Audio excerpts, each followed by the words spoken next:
guys, it's a review show. My name's Austin. Nobody 2 stars Bob Odenkirk. A workaholic assassin, Hutcherson Mansell, takes his family on a must-needed vacation to the small tourist town of Plummerville. However, he soon finds himself in a crosshairs of a corrupt theme park operator, a shady sheriff, and a bloodthirsty crime boss. I enjoyed the first Nobody. I think it's a unique take on the comedy type of action type of film.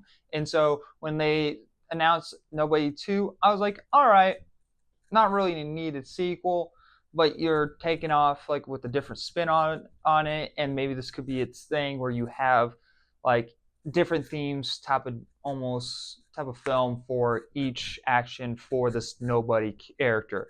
That could be fun, it could be interesting. And I have a mixed feeling with this film. I have a great time with this film, but I also find the film trying to be too hard to be funny, and at times the characters' decisions in this film make absolutely no sense, especially how our characters get wrapped into all of this situation. Because the reason why we have a whole entire movie here is because Hutch's son in the film decided to be nice for once and give some other girl a ticket, and so now you have the Karate Kid drama in this film where that kid's like, that isn't her boyfriend but gets jealous, like, hey, you're hitting on some girl I like, and that becomes a drama. And next, not only that, there's an adult in the film that works at this arcade and is a dick to Hutch's kids for no reason, and that just pushes Hutch even further to beat everyone up in this arcade. But the film is just bogged down trying to tell this criminal boss story, and I'm like, I don't care, especially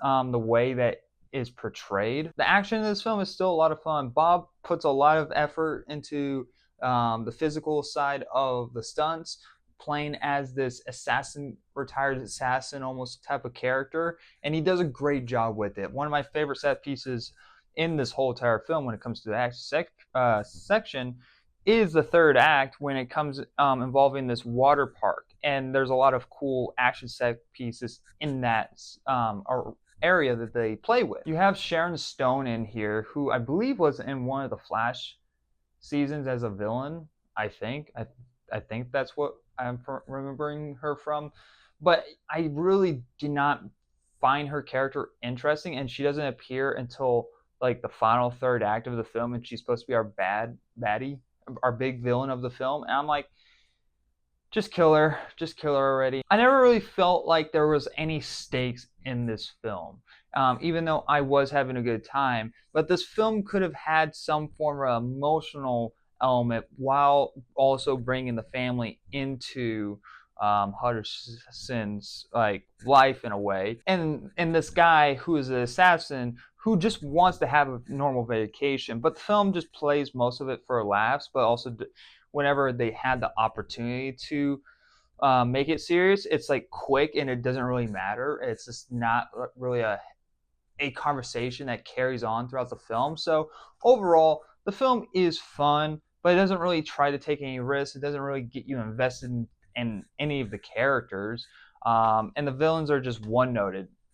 Like it's an all right film. Still brings you that brutal action from the first one, but honestly, it just doesn't even comparable to the first one. Even though that the first one isn't perfect in itself, I was mostly rolling my eyes throughout this whole entire film because of how ridiculous it gets to be, and more of like, oh, how convenient that. And you kind of just have to go along with it, but it's kind of hard to go along with certain points in the film. It's like, why did you do that? The film is just all over the place, and I honestly, like, even though like visually I was entertained, but I have no need to ever watch this film ever again. I could care less about it. It's fun. It's one good time, one watch, but besides that, it's honestly kind of forgettable. I'm gonna give Nobody 2 a C+.